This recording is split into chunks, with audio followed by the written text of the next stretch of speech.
త్రినయ్యని పూర్తి ఎపిసోడ్ అని జీ5 లో ఉచితంగా చూడండి. యాప్ ని ఇప్పుడే డౌన్లోడ్ చేయండి. అవునత్తయ్య, నిజానికి విశాల్ రూమ్ లో వేరే మొక్కేదో ఉండేది. ఒకసారి నా చేయి తగిలి అది కింద పడి కొమ్మలు విరిగిపోయాయి. విశాల్ ఎక్కడ ఫీల్ అవుతాడో అని చెప్పి అలాంటి మొక్కే తీసుకొచ్చి అక్కడ పెట్టేశాను.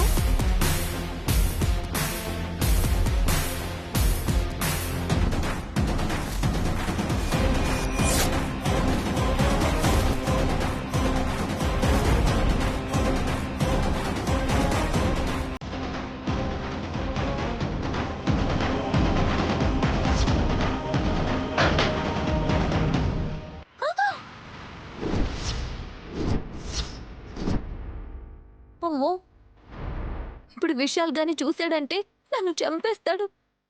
ఏం చేయాలి?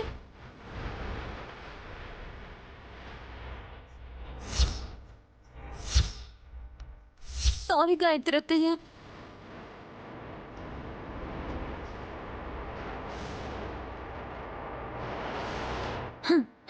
గాయత్రి అత్తయ్య, ఈ విషయం విశాల్తో చెప్పొద్దు.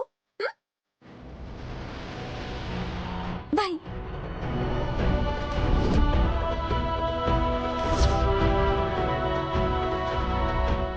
అలాంటి మొక్క నీకెక్కడిది? బజార్లో 100 రూపాయలు పడేస్తే ఇలాంటి మొక్కలు బోలెడొస్తాయి కుర్మీను. మరి కింద పడిపోయిన ఆ మొక్క నేను చేసావు.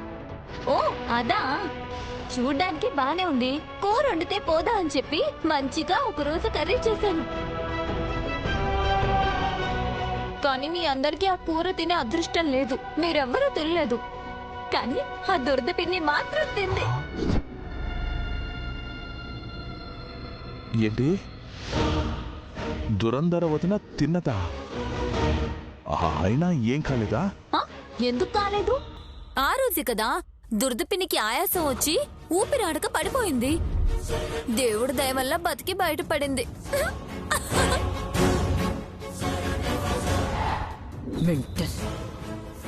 చూసారా ఆంటీ, నేను ప్లాన్ కరెక్ట్ గానే వేశాను.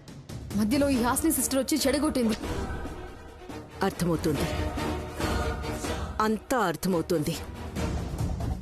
కానీ ఈ విషయంలో నైని చేయలేకపోయినా, నైని విశాల్ని కాపాడకపోయినా, విశాల్ బయటపడ్డాడు అంటే మనకి తెలియని ఇంకా ఏదో శక్తి విశాల్ని కాపాడుతుంది. అవునక్క, నాకు కూడా అదే అనుమానంగా ఉంది. కనిపెట్టాలి పర్సు. విశాల్ని కాపాడుతుంది మనిషా లేకపోతే ఏదైనా శక్తా? అన్నీ తెలుసుకుంటాను. త్రినయ్యని పూర్తి ఎపిసోడ్ అని జీ5 లో ఉచితంగా చూడండి. యాప్ ని ఇప్పుడే డౌన్లోడ్ చేయండి.